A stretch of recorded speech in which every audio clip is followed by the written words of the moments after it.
Hi guys, there's another tutorial from me. It's a quick beginner-friendly tutorial on how to get the most out of your ancient debris. So in this tutorial, I'm going to show you a way how to not get a quarter of a netherite ingot from like one ancient debris block, but how to get 1.5 netherite ingots from one singular ancient debris block. This works in the Prominence 2 Historian Era mod pack, but also in any mod pack where you have TechReborn and the Forge mod, because these are the two mods we're using. So let me give you a quick rundown about how this works, because this is like an all-in-one solution, okay? So here's everything you need. That's very straightforward. But there's two ways of doing this. So the first one is with an industrial electrolyzer, and the second one is with an industrial centrifuge.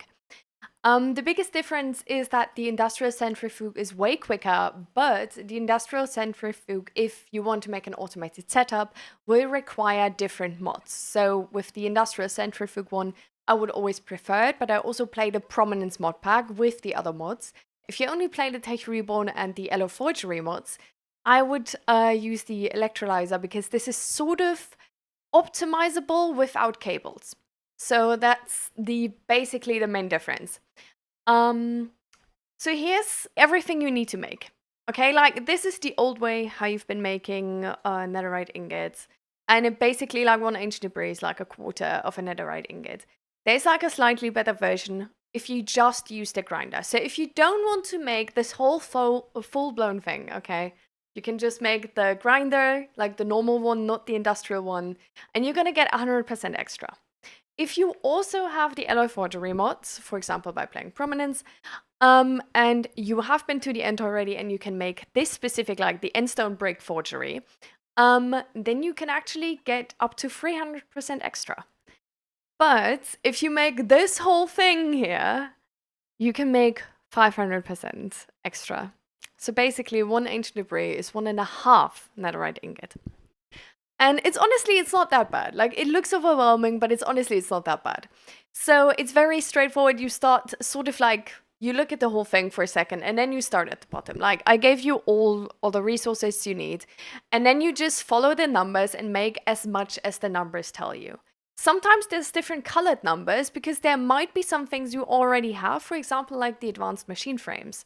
So if you don't need to make those, just follow the red numbers and not the blue numbers. If you, for example, already have those circuits, because these are also like very common loot and Prominence, you also don't have to make those. So don't follow the green numbers, just follow the red numbers. Yeah, and then you just make how much this tells you, and that's basically about it. You just need one generator still, or like some generator, but I expect you have one, and then you just attach it with copper cables. This is not included. If you want to make an extra generators, of course you can, but I just expect you to have like some generator and then attach it with copper cables. I don't know how much you need, so just make as many as you need. Also, this is like a quick reminder for like the more like pro people in Minecraft, for like how the forgeries and the industrial grinder setup looks, because they have like a multi-block setup which is necessary for them. So this is how you build them. If you're not as experienced, later on I will show you the full automated setup and also how you build them. This is setup number one. The second setup is this one here with the industrial centrifuge. So this is the one you want to build with the Prominence mod pack. It makes the mercury way quicker. It's using redstone instead of cinnabar dust, and it's using quite a lot of redstone, don't get me wrong, but I think you're gonna have redstone. You also need to make a bit more of these like empty cells, but this one you can like fully automate, and the way you automate it is sort of dependable on your setup, but I will show you both with the Ae2 system or with the Industrial Revolution item pipes. So this is how you build the Forge controller.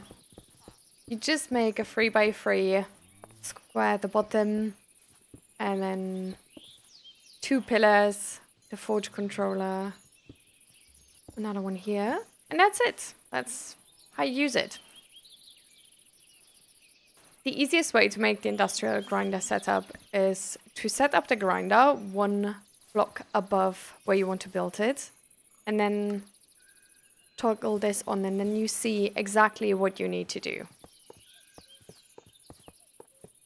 So just 3x3 here.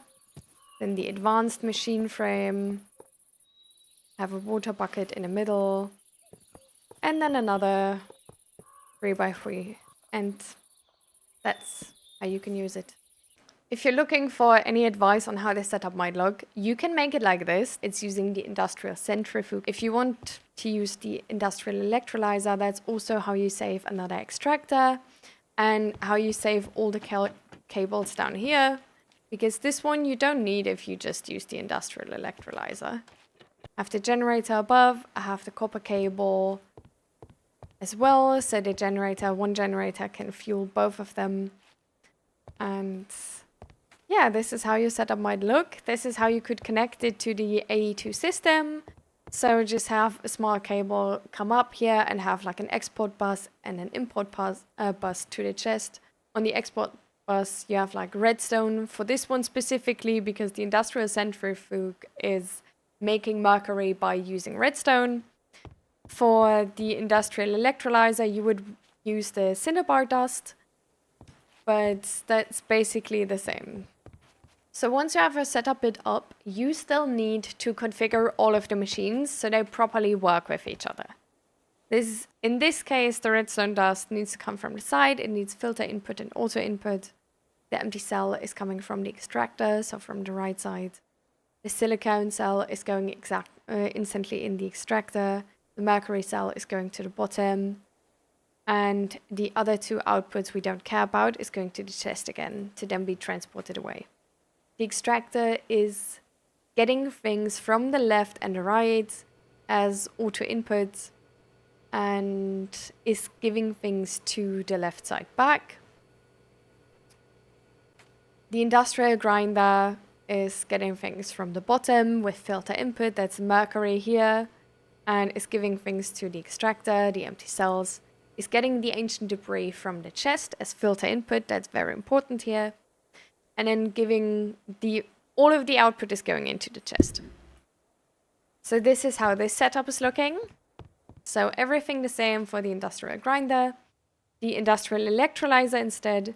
Here, it's getting the cinnabar dust. So don't have the empty cells here, but the cinnabar dust here. I don't know why the recipe is showing it differently, but this is how it needs to be done. Like the cinnabar dust needs to be here, not the empty cell. So you put auto input from the left with filter input, and this from the right with auto input, and then the auto output to the right, and the other outputs though, like for example the sulfur dust, to the left instead. So you only give the mercury cells to the right to the industrial grinder. And then this chest, you could attach it to the Ae2 system like the chest here. It's like everything else is the same. You just, like this one you can build without any other cables than because the insulated copper cable is also a TechReborn option. This one here is using item pipes, which are from Industrial Revolution. And of course, the connection to the Ae2 system requires the Ae2 mod. So this is kind of how it looks. If you want to automate the forge controller, it's very different. You can't instantly attach it to pipes. That's kind of sort of annoying. You can just attach it to hoppers. Then, of course, like these chests or the hoppers instantly you can attach to pipes. The only thing you need to remember is that the left side attachment point to the forge controller is always fuel. The right side is then the actual inputs. And the funny thing is, this works. Like, there's not enough gold here right now, otherwise it would work. But having the amounts being out of proportion to each other is not really important. Like, it still works. So in this chest, you can put all of the gold and the netherite scraps, and then it will automatically make. So we just put this inside, and you see instantly it's doing its job. And then below, there's a hopper here, which is connected to a chest. So now all of the outputs are instantly dropped into the chest below.